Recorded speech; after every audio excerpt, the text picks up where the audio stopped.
Les Portugais, je vais vous dire ça en quelle langue? Faites partie le vieillard avant qu'il ne se fasse trop tard. Vous avez réussi à vous qualifier pour les 16e. Vous allez jouer la Croatie en 16e de finale. Vous pensez qu'avec la Croatie, ça va se passer comme ça s'est passé avec le Congo? Vous pensez que ça va se passer comme avec la Colombie ou bien alors avec l'Ouzbékistan? Sachez que vous avez tenu la Colombie et le Congo en échec. Parce que le Congo méritait amplement de gagner ce match. La Colombie, pareil. Il n'y a que l'Ouzbékistan qui était à votre portée et vous avez gagné 5-1. Dans les cas, il est temps de réfléchir. Je ne sais pas parler portugais, je vous aurais expliqué en portugais. Virez le vieux. Aujourd'hui, la Colombie vous a dominé de bout en bout. Pourquoi? Parce que vous jouez à 10 contre 11. Jouer tout le temps à 10 contre 11, ça peut marcher face à l'Ouzbékistan. Ça peut arracher un match nul face à la Colombie, face au Congo. Face à la Croatie, ça ne va pas passer.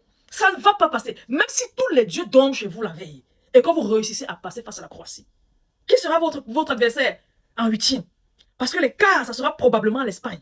Ça ne va pas passer. Oubliez vos comparaisons stupides de la Ligue quoi l'année passée où Ronaldo a gagné, le Portugal a gagné l'Espagne là. Ici, c'est la Coupe du Monde. Ce n'est pas une compétition qui pallie aux matchs amicaux, qui rend les matchs amicaux plus sérieux. Non, non, non, non, non. Ce n'est pas ça. Ici, c'est la Coupe du Monde. Chacun se donne à fond. Chacun est capable de se blesser. Les blessures de 4, 5, 6 mois pour gagner la Coupe du Monde. En Coupe du Monde, les gens donnent leur vie. Pas en Ligue des Nations.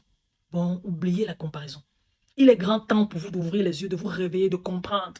Vous l'avez fait. Après le match face au Congo. Mais il vous a prouvé avec un doublé face à l'Ouzbékistan. Vous êtes resté tranquille. Voici ça. Vous l'avez encore aligné face à une équipe qui n'est pas l'Ouzbékistan, qui n'est pas nulle. La Colombie. Et qu'est-ce qui s'est passé? Vous avez vu? Les gars, vous aurez la chance d'être premier de cette poule. Mais vous ne l'êtes pas parce que vous jouez à 10 contre 11. Il est grand temps de virer le vieux. Le vieux ne veut pas comprendre quelque chose. Pour lui, tant qu'il n'a pas gagné une Coupe du Monde, il ne va pas s'arrêter. Si en 2026, il ne gagne pas, il ne va pas s'arrêter. Il va aller en 2030 essayer de gagner. Surtout si Messi ne fait pas le back-to-back. Parce que si Messi fait le back-to-back, parfois ton corps, ton organisme te dit je suis fatigué, tu vas t'arrêter là. Mais si Messi n'a pas fait le back-to-back, il va se dire il a encore une chance, 2030, d'égaler Messi. Et vous allez devoir le supporter encore. Au minimum les phases poules.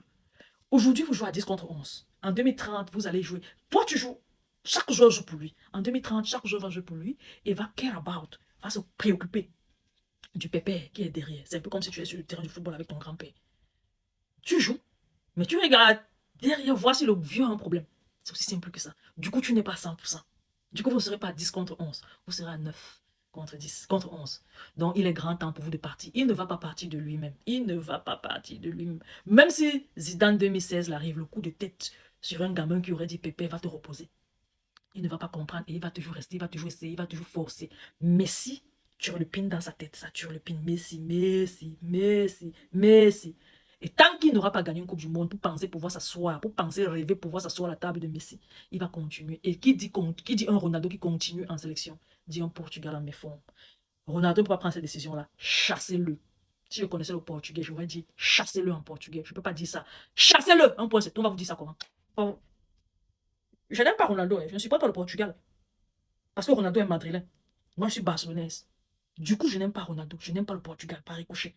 Mais, je donne quand même mon conseil. C'est le dernier en tout cas. Parce qu'après ça, ça sera la moquerie. Attendez de voir si vous perdez face à la Croatie. Je vais me moquer sauvagement. Bon, chassez-le maintenant. C'est un conseil que je vous donne. Il ne peut pas fuir la chose parce qu'il attend que la chose lui fuit.